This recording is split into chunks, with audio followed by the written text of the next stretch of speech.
Hello everyone, I am Ashutosh, you are on Limji channel. So guys, आज से मैं शुरू करने जा रहा हूँ सीबीएसई क्लास 12 के मैथ्स के पेपर का क्रैश कोर्स।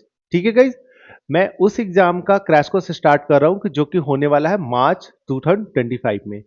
तो अब आपका नेक्स्ट दो क्वेश्चन हो सकता है। एक तो मैं इस क्रैश कोर्स में क्या क्या कराऊंगा, और दूसरा कि इस क्रैश कोर्स में मैं कब कब क्या क्या कराऊंगा। ठीक है ना? तो दोनों, चलिए मैं दोनों आंसर देने वाला हूं। तो पहला क्वेश्चन तो ये कि जो क्रैश कोर्स है इसमें मैं क्या कराऊंगा। तो जो सो गाइज, इसमें जो मेरा इस क्रैश कोर्स का कराने का जो फॉर्मेट होगा वो ऐसे होगा। सबसे पहले मैं थ्योरी का क्लास लूंगा, ठीक है ना। उस क्लास में सारे आपके कॉन्सेप्ट्स को क्लियर करूंगा और डेप्थ में क्लियर करूंगा। मतलब ये नहीं है कि कुछ छोड़ के चल रहा हूं। क्रैश कोर्स है तो डेप्थ मतलब कि खूब ज्यादा भी नहीं, जो जो सीबीएसई ने प्रिस्क्राइब किया है जो सिलेबस, बस हम वही करने वाले हैं। ठीक है ना? जेई के सिलेबस को कवर नहीं करेंगे, ठीक है, लेकिन कुछ छोड़ेंगे भी नहीं। ठीक है, तो पहले हम करेंगे थ्योरी के क्लास, उसको फॉलो अप करेंगे हम किससे? क्वेश्चन प्रैक्टिस से। मींस जो हम थ्योरी वाला क्लास करेंगे उसके बाद हम नेक्स्ट क्लास लेंगे। कौन सा क्लास?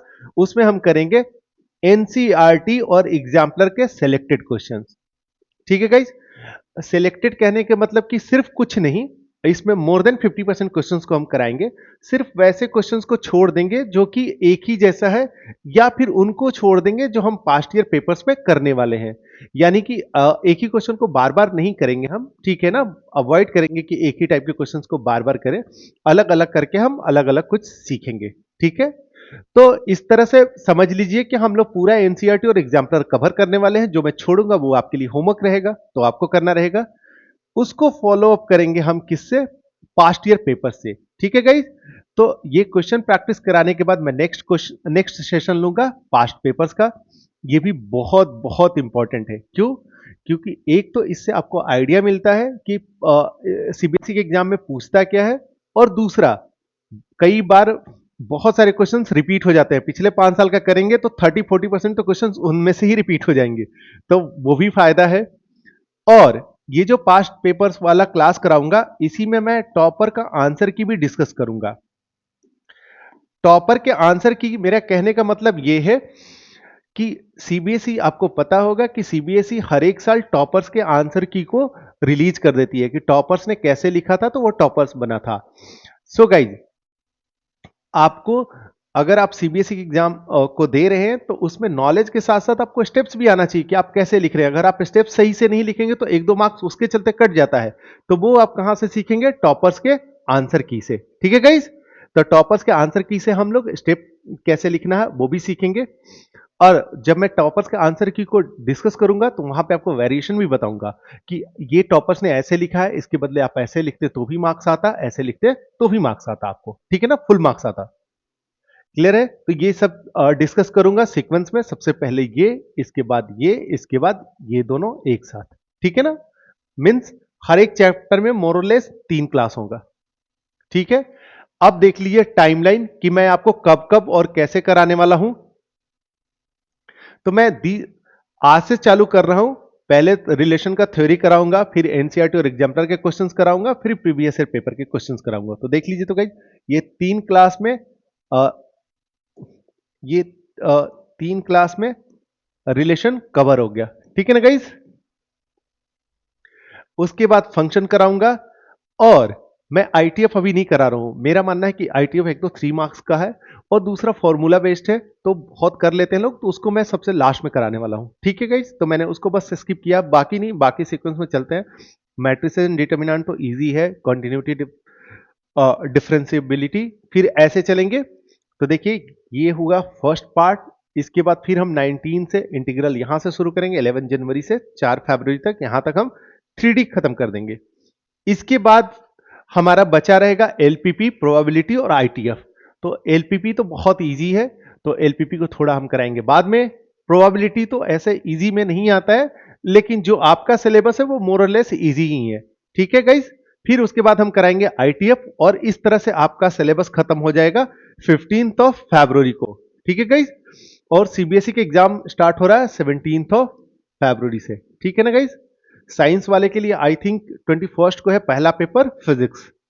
ठीक है, तो अब कुछ बच्चे ऐसे पूछ सकते हैं कि आप तो फरवरी तक ले गए हैं, तो बाकी सब्जेक्ट हम कैसे पढ़ेंगे? गाइज, ये फरवरी तक आपको सिर्फ मैथ्स ही थोड़ी पढ़ना है, आपको डेली 3-4 घंटे देना है बस, उससे ज्यादा नहीं। ठीक है, बहुत वीक होंगे तो 4-5 घंटे जिस जिस चैप्टर में होंगे तो थोड़ा ज्यादा देना होगा। 4 घंटे एनफ है, आप डेली 4 घंटे पढ़ेंगे तो 80 में से 80 स्कोर कर पाएंगे। सो गाइज, अब नेक्स्ट क्वेश्चन कि आपको 90 प्लस स्कोर करने के लिए क्या चाहिए? तो सो गाइज, अगर आपको 90% प्लस स्कोर करना है, आई मीन कि आप 80 में 80 स्कोर करना चाहते हैं, तो आपको उसके लिए दो चीज चाहिए। एक तो आपका कॉन्सेप्ट क्लियर होना चाहिए और दूसरा आपको स्टेप्स आने चाहिए। तो कॉन्सेप्ट के लिए, सो गाइज, इसीलिए कॉन्सेप्ट के लिए मैं ये 3 क्लास करा रहा हूं, थ्योरी प्लस एनसीईआरटी एग्जाम्पलर और प्रीवियस ईयर पेपर, और स्टेप्स के लिए करा रहा हूं टॉपर के आंसर की। ठीक है ना? इसीलिए मैं ये क्लासेस करा रहा हूं ताकि आपका कुछ भी नहीं बचे, आप पूरा कवर कर पाए। डेली स्टडी टाइम 2 से 4 घंटे, डिपेंड अपॉन कि आपने कितना पढ़ रखा है। सपोज आपकी पूरी प्रिपरेशन हो रखी है, सिर्फ मेरे साथ रिवाइज कर रहे हैं, तो आपका 2 घंटे भी काफी है डेली। अगर नहीं, थोड़ा कम है, तो उसके अकॉर्डिंग आप थोड़ा थोड़ा टाइम बढ़ा सकते हैं। ठीक है गाइज? अब एक इंपॉर्टेंट क्वेश्चन पे आते हैं, रिवीजन। बहुत इंपॉर्टेंट है गाइज। जब भी आप मेरे साथ पढ़ रहे हैं या दूसरे सब्जेक्ट भी पढ़ रहे हैं, तो आप उनको रिवाइज जरूर करें। डेली भी करें, वीकली भी करें। कैसे करेंगे? सपोज आपने रिलेशन पढ़ लिया, आज आपका रिलेशन चैप्टर खत्म हो गया, तो क्या करें कि अगले 2-3 दिनों तक डेली डेली रिवाइज करें, फिर उसको 2 दिन, 3 दिन, 4 दिन, 5 दिन बाद ऐसे ऐसे दिन के अंतराल पे उसको रिवाइज करते चले। ठीक है? तो वैसे में आप बोलेंगे कि ये तो बहुत सारा चैप्टर एक्यूमुलेट हो जाएगा, तो वैसे रिवाइज में हम कितना टाइम देते रहेंगे? सो गाइज, रिवीजन का कॉन्सेप्ट ये है कि सपोज आपको रिलेशन चैप्टर पढ़ने में आपको लगा सपोज 10 to 15 आवर्स। ठीक है ना? 10 से 15 घंटे आप पढ़े, तब जाके आप रिलेशन चैप्टर कंप्लीट कर पाए। ठीक है? उसका नेक्स्ट जो रिवीजन करेंगे ना, वो हार्डली 30 to 60 मिनट होगा। ये भी बहुत हो गया रिवाइज करने में। ये फर्स्ट रिवीजन है। और गाइस, सेकंड रिवीजन में जब आएंगे तो आप आ जाएंगे लेस देन 10 मिनट पे, और थर्ड रिवीजन में तो आप आ जाएंगे 2 से 5 मिनट में। बस आपको देखना है और रिवाइज अप करते जाएंगे। ठीक है ना गाइस? तो रिवीजन बहुत आसान होता है, पहली बार में ही थोड़ा टाइम लगता है, दूसरे तीसरे बार से तो वो एकदम नेग्लेजिबल टाइम हो जाता है, डीएक्स हो जाता है। ठीक है? क्लियर है ना? और रिवीजन क्यों करें? सपोज आपने रिलेशन में पहले ही पढ़ाने वाला हूं, तो रिलेशन चैप्टर से पूछेगा 5 मार्क का क्वेश्चन, और आप अभी इसका रिवाइज नहीं करेंगे, और लास्ट में फरवरी में मैं एलपीपी पढ़ाऊंगा, उससे भी मोस्टली 5 मार्क्स के क्वेश्चन आता है। तो सपोज अगर उससे 5 मार्कर क्वेश्चन आया, तो इस 5 मार्कर को पढ़ रहे हैं, लेकिन तब तक आप पीछे वाला जो आपने इतना मेहनत करके पढ़ा था, उस 5 मार्कर को तो भूल गए, तो वो तो फिर आप स्कोर कर नहीं पाएंगे। इसलिए रिवीजन बहुत इंपॉर्टेंट है। अब दूसरा क्वेश्चन ये आता है कि रिवीजन में करें क्या?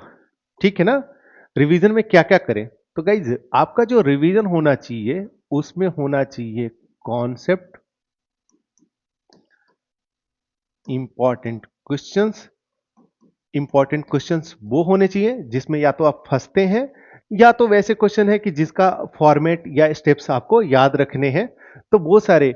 तो आपका जो रिवीजन पैकेज होना चाहिए, उसमें ये दोनों होना चाहिए, कॉन्सेप्ट भी और इंपॉर्टेंट क्वेश्चंस भी, उनको भी बार बार रिवाइज करें, तभी जाके आपका रिवीजन कंप्लीट होगा। ठीक है ना? तो आई थिंक मैंने रिवीजन को भी क्लियर कर दिया है। अब नेक्स्ट और आखिरी इंपॉर्टेंट बात, मॉक्स और क्लॉक सेटिंग। ठीक है?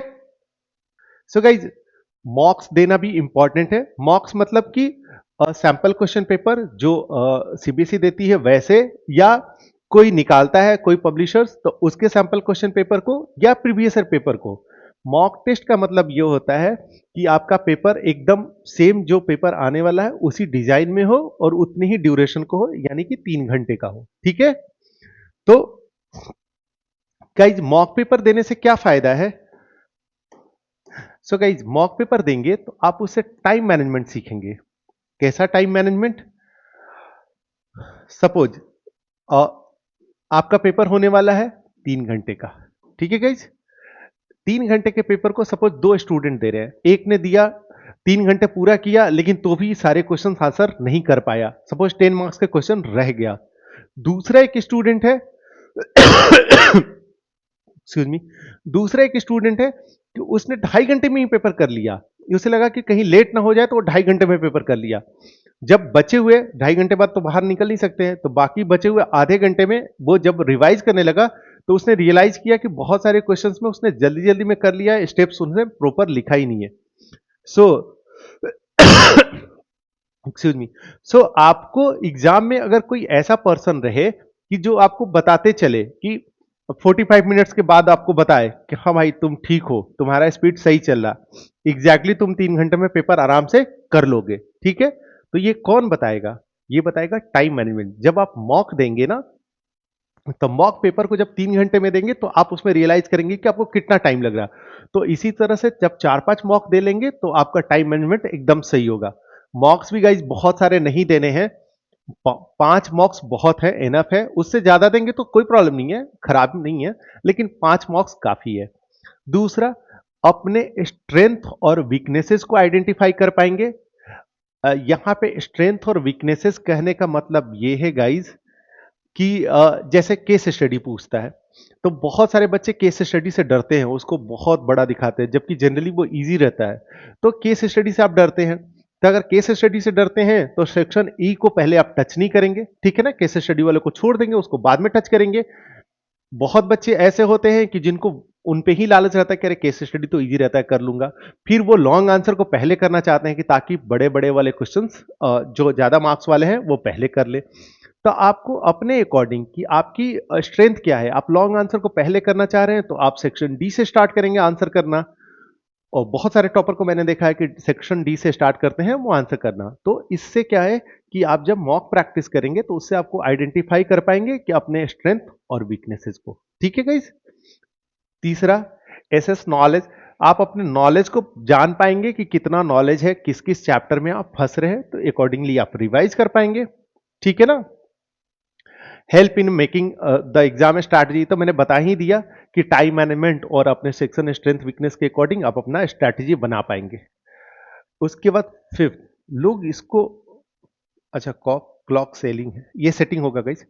क्लॉक सेटिंग को लोग इग्नोर कर देते हैं, ये भी गाइज बहुत इंपॉर्टेंट है। क्लॉक सेटिंग का मतलब ये है कि जो मॉक टेस्ट दें आप, वो दें आप 10:30 से लेकर 1:30 तक, जिस टाइम में आपको एग्जाम देना है, ठीक है ना। आप अपने जब भी मॉक टेस्ट दें, सपोज आप एग्जाम के 10 दिन पहले दे रहे हैं, लेकिन आप जब भी दें, जिस दिन भी दें, आप उसी टाइम में दें, 10:30 से 1:30 के बीच में। मैथ्स का ही नहीं, आप कोई दूसरा भी पेपर दे रहे हैं तो जिस शिफ्ट में, जिस टाइमिंग में आपका पेपर होने वाला है उसी टाइम में दें। उससे जैसे उससे क्या फायदा होता है कि उस समय ना आप मतलब इन्वायरमेंट के अकॉर्डिंग एक्लिमेटेड हो जाते हैं कि हाँ भाई हमको इसी समय एग्जाम देना है, तो उसके अकॉर्डिंग आपका सब कुछ सेट रहता है। कई बार क्या होता है कि बच्चे जब एग्जाम रहता है तो बहुत रात रात तक पढ़ते हैं, तो कई बार तो वो 10 बजे सोकर जगते हैं। वैसे में आप एग्जाम देने चले जाएंगे तो आपको नींद तो नहीं आएगी, ठीक है, आपका एग्जाम रहेगा, लेकिन आप कंफर्टेबल फील नहीं करेंगे, आप बेटर परफॉर्म नहीं कर पाएंगे, ठीक है ना। तो सारे प्लेयर्स भी प्रिपेयर करते हैं, उस अकॉर्डिंगली आपको क्लॉक सेटिंग आपको कर लेना चाहिए आपका, ठीक है। उससे देखेंगे कि आपके परफॉर्मेंस में जरूर से जरूर फर्क पड़ेगा, ठीक है गाइस। तो यही इतने बात थे, तो मिलते हैं अपने क्लास में, प्लीज जरूर ज्वाइन करिए और जरूर फायदा होगा और सबको फायदा होगा। Thank you guys.